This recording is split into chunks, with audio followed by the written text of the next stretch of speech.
अमेरिकी दादागिरी आज से नहीं है। जब बचपन में आप सभी लोग, हम लोग सब लोग जानते हैं कि शुरुआत से ही कहा जाता रहा है कि विश्व की दादागिरी यानी विश्व का दादा अमेरिका है। अमेरिका सर्वशक्तिमान है, सर्वशक्तिशाली है भी।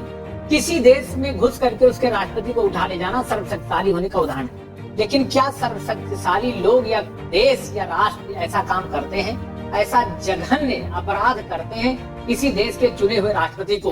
ये बात अलग है। निकोलस माडुरो जो वेनेजुएला के राष्ट्रपति हैं, उनके चुनाव को लेकर तरह तरह की बातें उठती रही है कि उन्होंने रिगिंग से यानी फर्जी तरीके से चुनाव जीता। अंतिम समय में काउंटिंग में भी पीछे चल रहे थे, लेकिन फाइनली उन्होंने जीत लिया। तानाशाह बनने की कोशिश में थे। तानाशाहों का हश्र यही होता है, ये भी सच है। लेकिन तानाशाहों का हश्र, ये हश्र करने के लिए वहां की जनता जिम्मेदार है, ना कि कोई देश जो स्वयं एक लालची रहा है, जो स्वयं दूसरे देशों की संपत्तियों पर कब्जा करना चाहता है। केवल तेल के लिए ये खेल हुआ है। ये तेल का खेल है जो ट्रंप ने खेला है।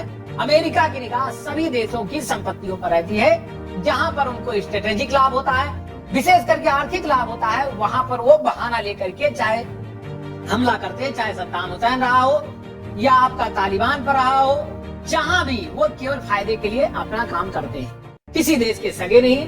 भारत ने भी, हमारे प्रधानमंत्री ने भी उनको नमस्ते ट्रंप करके किया।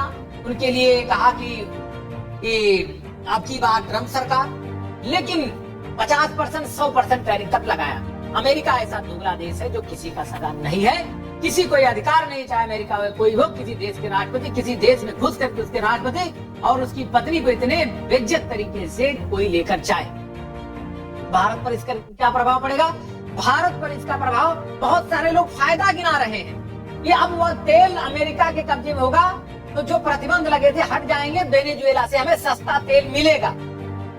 ये सच नहीं है। सस्ता तेल हमें रसिया दे रहा था यूक्रेन और रसिया वार में, लेकिन अमेरिका ने प्रतिबंध लगाया, भारत ने खरीदना कम किया।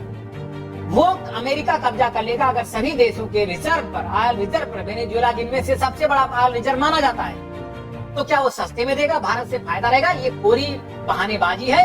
हम खुलकर निंदा नहीं कर सकते उनके इस कृत्य की, इसलिए ऐसी कहानी रच रहे हैं कि वेनेजुएला, अमेरिका अब हमें जो है बहुत सस्ते तेल देगा वेनेजुएला से निकाल करके। हम किसी के घर में घुस जाएं और उसकी संपत्तियों को अपने हिसाब से दोहन करें और बेचें और कहते हैं कि अब सारे देश उससे लाभान्वित हो रहे हैं। ये बात अलग है कि भौगोलिक दूरी है, नहीं तो एशिया में भी वो जिसको चाहता उठा ले जाता। और ये मुश्किल नहीं है, उसने इतना डराया हो, धमकाया हो एशियन नेशंस के तमाम राष्ट्राध्यक्षों को कि आज उसकी खुली निंदा करने से डरते हैं। इसमें कोई अफसोस नहीं कहने में, लोग डरते हैं निंदा करने से।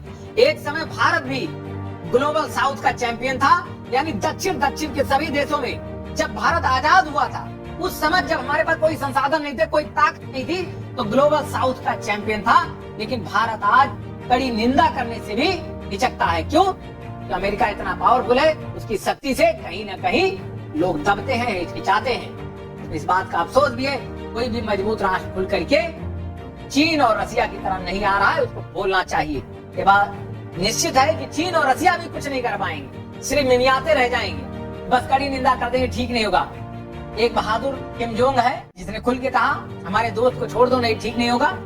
भले ही छोटा राष्ट्र कर कुछ नहीं पाएगा, लेकिन बोलने की साहस तो उसमें है।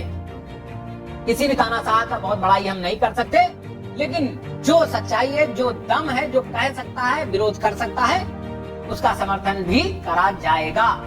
तो तानाशाहों का हक के साथ साथ अमेरिका भी विश्व तानाशाह है। एक बात अलग है, उसके यहाँ अभी भी लोकतंत्र जिंदा है। वहाँ का मेयर, न्यूयॉर्क सिटी का मेयर ममदानी खुल के उसी राष्ट्र में विरोध कर रहा है राष्ट्रपति ट्रंप को फोन करके। ये दम उसके डेमोक्रेसी में है अमेरिका की, लेकिन दुनिया के लिए वो डेमोक्रेसी नहीं, दुनिया के लिए वो तानाशाह है। ऐसे तानाशाह की निंदा की जानी चाहिए। भले हमें सस्ता तेल मिले या महंगा कच्चा मिले या पक्का, इतना ध्यान रखना चाहिए। धन्यवाद।